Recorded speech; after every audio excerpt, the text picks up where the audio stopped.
So today we launch, today's a great day also because this is the beginning of a very special series, a 9-week series on what is known as the Enneagram. So the title of the series is Wholeness and the Enneagram. Now the Enneagram is this ancient system of sacred psychology that can also be seen as this profound and amazing map of consciousness. Now, I come from the particular orientation and belief that everything, everyone is consciousness. And from that perspective, we can see that the Enneagram is this amazing tool that offers us a map not only of ourselves, but of those other people, especially people that can be very confusing to us in how they show up. And it also offers us a map. If you look at the Enneagram image up there in the corner, you'll see that it's a circle with points around it and lines. Well, the circle can be said to represent your wholeness. So wholeness and the Enneagram begins with this foundation that you are innately perfect and whole exactly as you are. And so the process of growth or integration in the Enneagram system is not about, oh, if I improve myself, I will one day be good enough, I will one day be lovable, I will one day be magnificent or shiny. But instead, we look at the map as a map that tells us where in consciousness we need to wake up to the knowing, the realization, the memory that you are already all that you are fundamentally enough, abundant, perfect even, if you can even fathom that reality. And so we come from that perspective that also says that you are not necessarily going to need the same journey that I'm going to need. So we can embrace and make room for differences among ourselves, even in one spiritual community. Because we can say, hey, depending on where I fall in my personality type on that map, I might have a different journey of integration and waking up than you do. And if I understand that, maybe I don't need to be about the business of figuring out whether I'm right and you're wrong. But maybe when you sit at the point of 9 on the Enneagram and you're looking at wholeness, you're going to be looking at a different face of wholeness to embrace than I am as a 1, looking from that perspective. And so through the Enneagram, we not only use this as a tool to awaken more profoundly to the knowing of our innate wholeness, but the Enneagram gives us a way of practicing what we, in almost every spiritual tradition that I know teaches, which is to be more loving and kind to each other by simply understanding that we are different and we see from a different perspective. And so today, as we launch, we'll begin with the type 9. And so some of you might be like, oh, well, I'm not a type 9, or I don't even know the Enneagram. I don't know if I'm a type 9. Those of you who know that you're a type 9 can kind of use this as information in order to sort of track your own journey. But those of us who are not can really pay attention to the particular challenges that may not be our own. Or maybe we empathize and go, I may not be that type. But wow, I can feel into the challenges of that type. And you know, Maka's opening song is so beautiful because this idea of wanting to be seen. I deliberately wore a star shirt, you know, those little stars here, to represent the desire of the 9 to be seen, to be shiny. Both the desire and, as we will hear more about, the parallel fear of being seen and being shiny, and all that comes with that idea of being on stage, being visible. How so many of us long for this, whether we're 9s or not, and also how we fear it at the same time. And so, again, today, welcome to this service, welcome to this moment. And take this journey as, again, not a, oh my God, there's so much to learn, and become overwhelmed by the sense of the trek of the journey. But what if I'm already whole.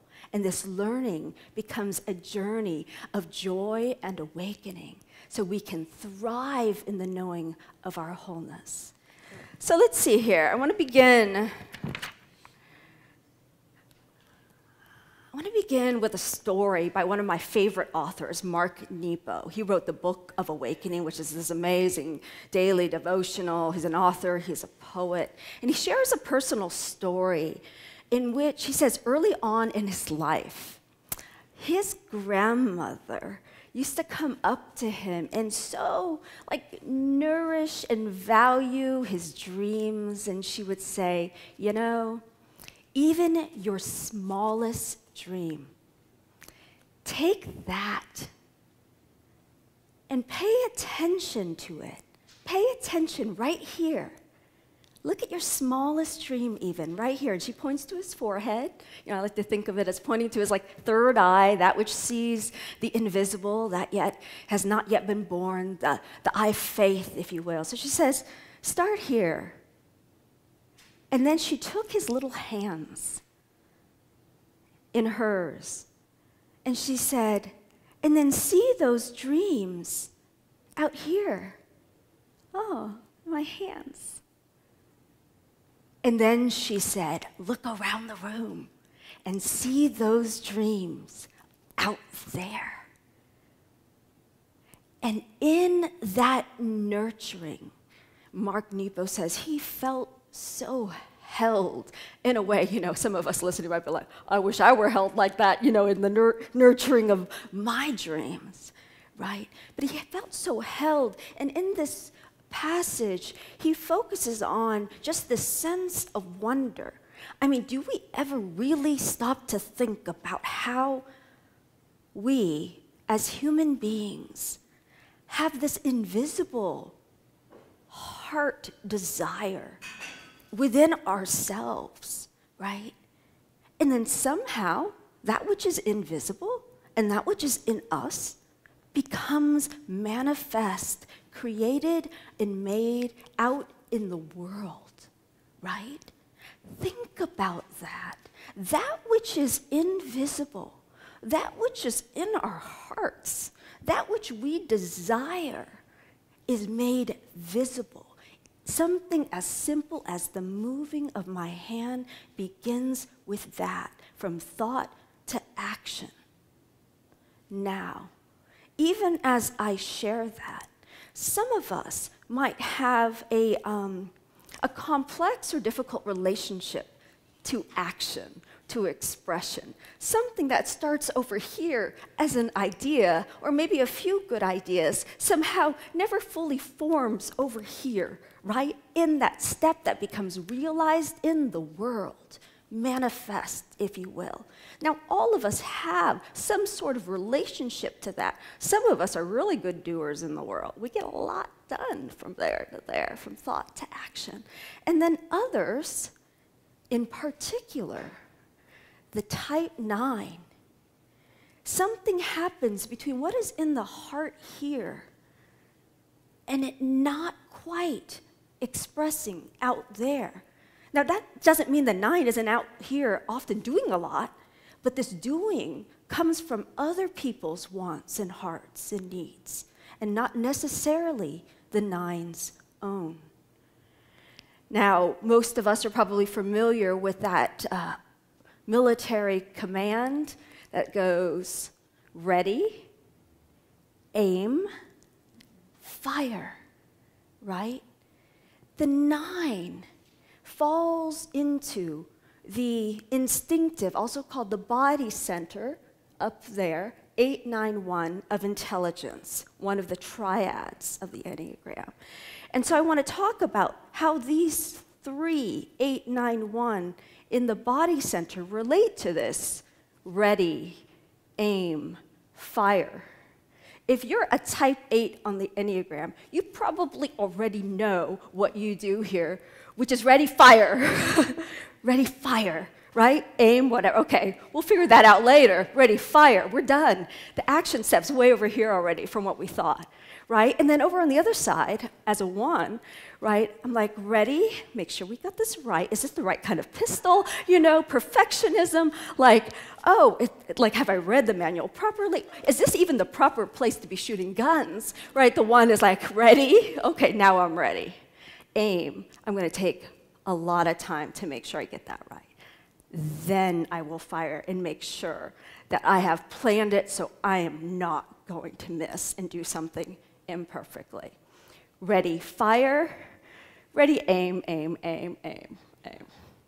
Maybe fire. Ready, says the 9. And then it tries it again. It comes back. Ready, aim, squirrel, right?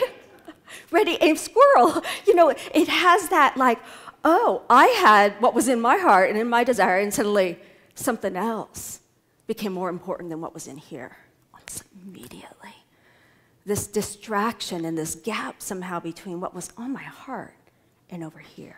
Like somehow because I'm not so attached to what's in my own heart. Like I don't know myself to be valued.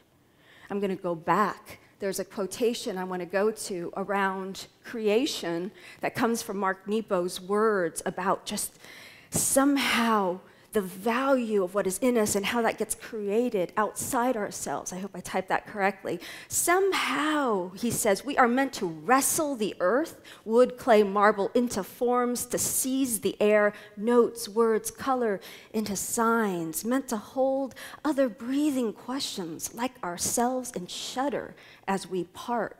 I go on as if to declare that this life, my life, I would say for the 9, my life is worth living.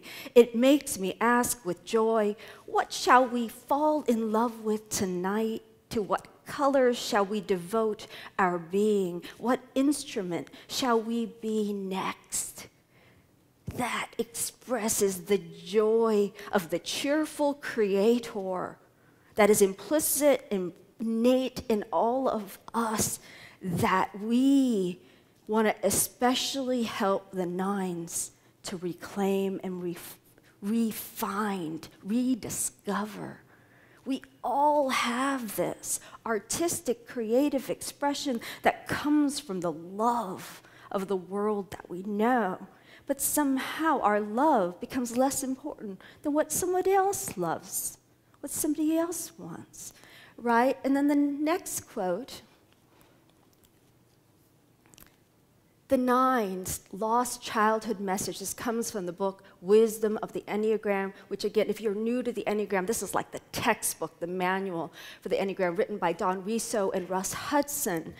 This foundational idea that each of us has lost sight of a fundamental childhood message. And that message for the 9 is that your presence matters. How will the 9 create from here to here if who it is isn't important, right? And so again, if we go back to the slide with the circle, with the Enneagram and the arrows, we can see that there's a path, thank God. There's a path of integration for the 9. If you look at the line of the arrow, you'll see that the 9 points toward the 3.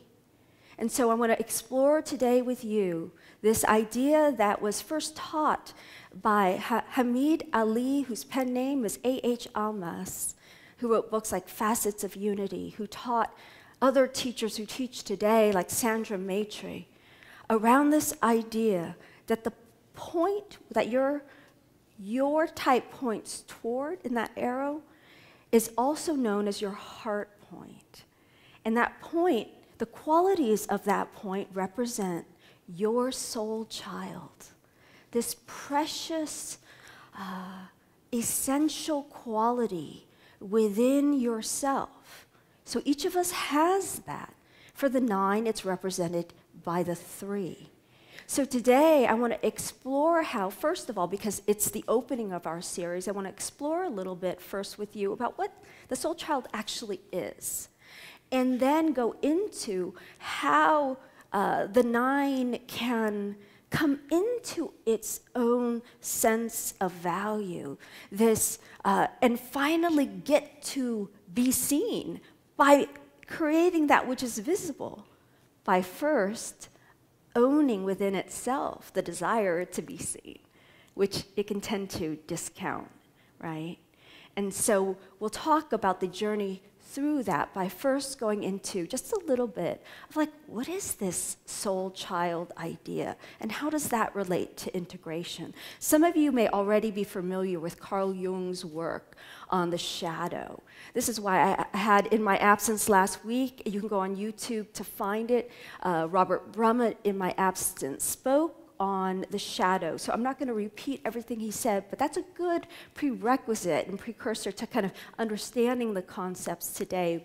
But I'll briefly outline it. The shadow and the soul child are very related. The fundamental idea is this. For whatever reason, some of us think it's nurture, some of us think it's nature. I happen to believe our souls come in the world with a predisposition in this way, for your Enneagram type.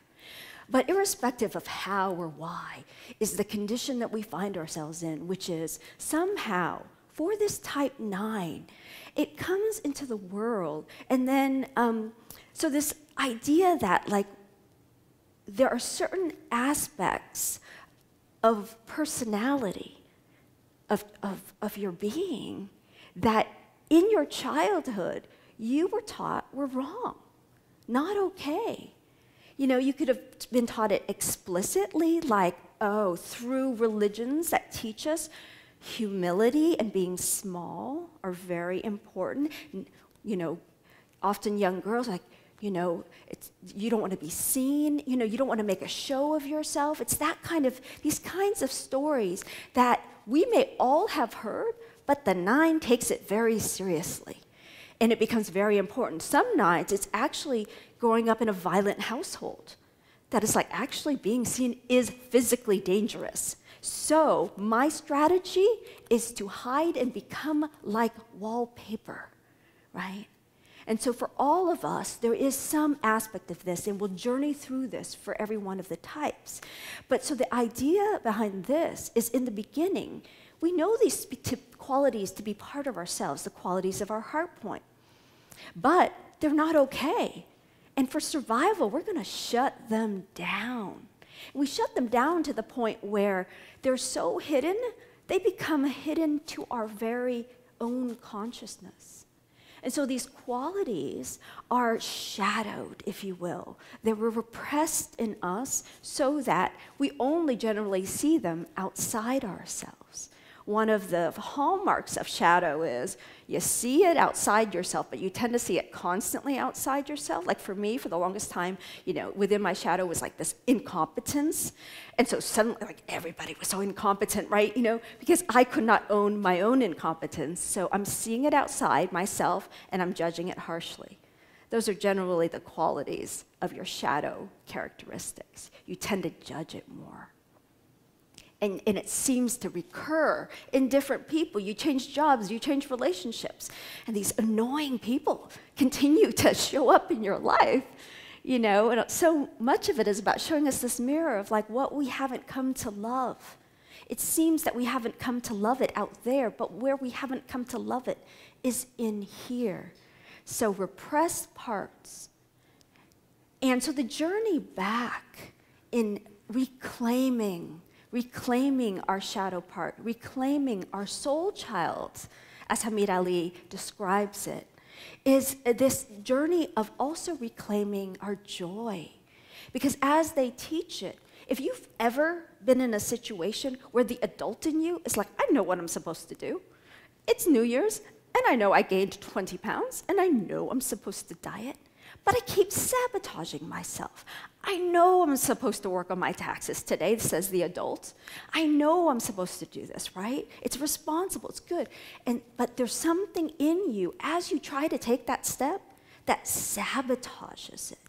That's like a child, like an annoying little child, not like the cute ones, right? But like the annoying ones that are throwing tantrums and acting out. And so our soul child is a part of us. Just because we're blind to it doesn't mean it doesn't show up. But when we repress it, what happens is it actually leaks, and it leaks in unskillful ways. If we shadow our anger, then it leaks. Oftentimes, in the worst scenarios where we really don't want it to happen, right? It becomes unskillful. So we journey through this, and as we embrace the soul child, we are able to live this much more vibrant and fulfilled life. And so let's look now at the soul child of the 9. So the 9 is often called the peacemaker of the Enneagram. The 9 has this personality structure that is about being easygoing, right? Accommodating. You ask the 9 on Friday night, where would you like to go to dinner?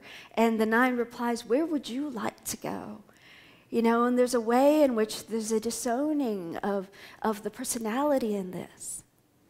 But secretly, right, often in a repressed way, until that person starts to become conscious, they don't even know that they're doing this, right? That there's a disowned need to be valued, to be like, my opinion actually matters. Do I matter? The lost childhood message, your presence matters.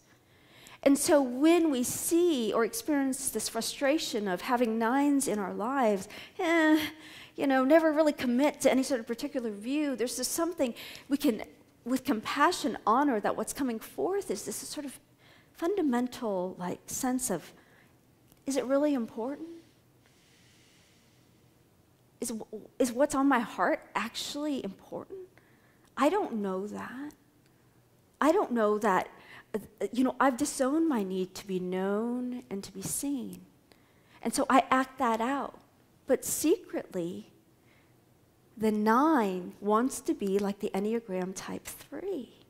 And those of us who know what the 3 is like, the 3 is the performer, the achiever of the Enneagram.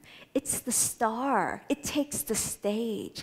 It performs. It acts often. It does a lot in the world, right? And so the 3 can often, the 9 can often look at the 3 and have very mixed feelings about it. Because on the one hand, it's like, I'd like to get more stuff done that I say I want to get done. I'd like to share my gifts with the world. I've been thinking about these things, and I'd like to be able to teach a class on it. I'd like for my partner to be able to hear me and see me. But over there, I'm looking at the 3, and boy, the 3 looks really prideful and boastful. And the 3 looks like it's all about image and how it presents in the world. And the 9 says, I am not that. I don't want to be that. Somewhere in me, that is deeply, fundamentally rejected. Look, the 3's not even honest, It's all about image and how it appears to the world. I'm not that. I don't want to be like that. And so the path of the 9 then becomes a journey toward the 3 qualities.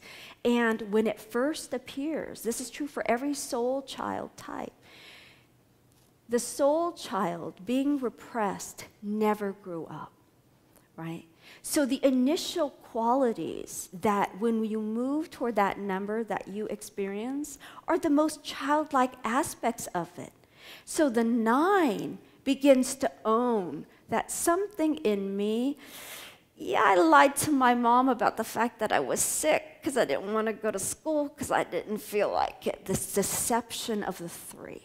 That the 9's not really telling you what it really wants. It's afraid of conflict, and if it actually asserted, this is mine to do in the world, it might be different from what you want to do in the world.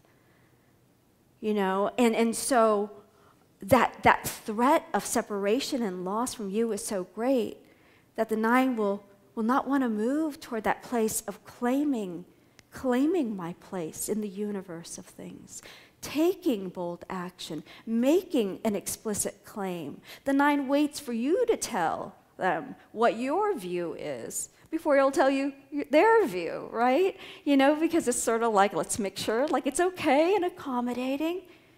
But what if the 9 were to start to move toward the 3 and start to own those?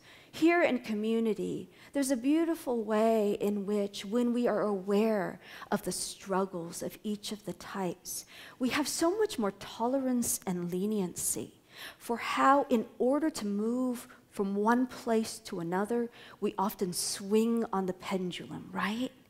And so what we do is the 9 who wasn't seen then starts talking too much, right? Starts talking a lot, starts getting, out there. And to me, that's actually a great sign. It's like, yes, you're speaking your voice. You're trying it out. You're willing to endure the, oh my goodness, I just rambled for the whole time and I took up all your time. A 9's worst nightmare is to do that. But it needs to. It needs to, in order to find out what is its to say and to do. It has to ramble its way into expression, if you will. And in spiritual community, we give space and love and compassion for that because we know that. Now, if you're already a 3, we might, be like, it's time for you to sit down. Like there's this just recognition that we start in different places and our growth needs to move in different ways. And so, as a 9, if you are a 9 or if you know 9s, there's a way to encourage this sort of meandering its way into expression. Having patience for that which is so hard to sort of give voice to. Making space for the slowness and the diversions that happen in the characteristics of the 9, both if you are a 9 and if you know 9s, right? And so in that space, what also helps is like what Grandma did, but what we as adults can do for ourselves, for that, and even the 9-ishness in us that suppresses our dreams, our heart's desire, and to say, aw, hold it here. Pay attention to even your smallest dreams. Pay attention. Pay attention rather than fall asleep. Start with something small and then work your way up to your career dreams, right? Start with something small, but pay attention and even envision it. Even envision it embodied through your hands. Can you see that? See how what you wanted can be expressed in your hands? Do something. One thing towards that. And then look around at the world and envision that dream made manifest out there in the world for the world, right? Another thing about wearing stars, desire, the etymology of the word desire is actually from the stars. Right? That's actually what it means. And so there's this way in which our heart's pure desire comes from the fabric of the universe itself. It comes from what we're all from, right? So we can trust that pure desire and allow it expression and trust that actually the universe is not made whole without your shining. That it's not just an obligation to yourself, but being willing to stand up there and walk through your own judgments of what it means to not be so humble as I was taught, but to maybe take the stage in my life and claim my space among the stars. That is not only okay, but that's what it's for, that's what that dream is for. And now you may even realize as you do that you may not have thought you were shining already, but those around you might have already seen your light. That it's only hidden to you. Then as you come and shine, they're like, yes, of course that's you. We know you, right? And those of us who support our 9s really can hold that space of, I see you. You think you're invisible, but I see you. I see the light that you are. We do that for each other, right? And as we do, we support it in ourselves, this deep fabric. You know, there are many different types. I think 5s in the Enneagram can also have issues with, moving out into expression, and could possibly relate to this like gap between idea and action. And we can say, I see you.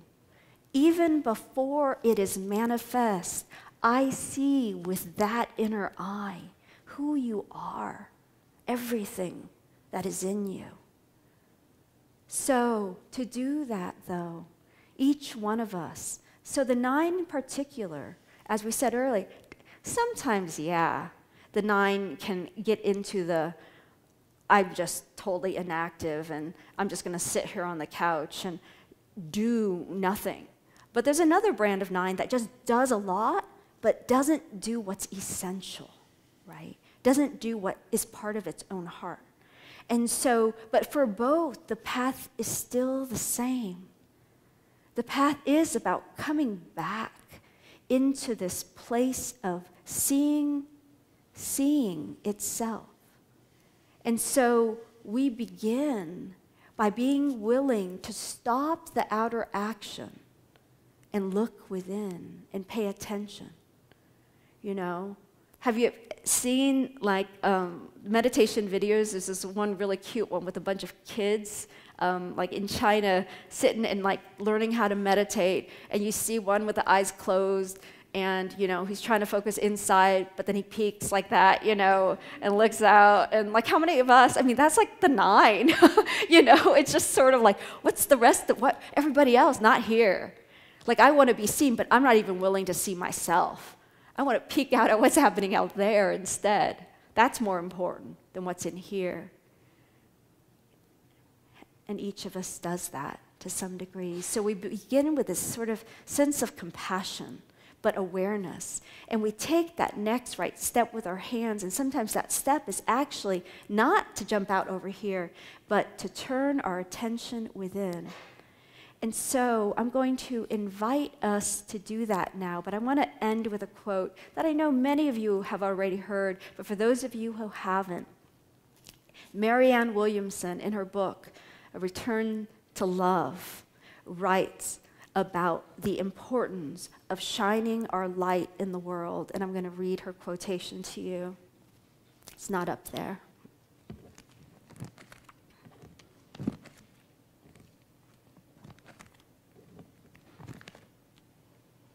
Our deepest fear, you might call it reservation.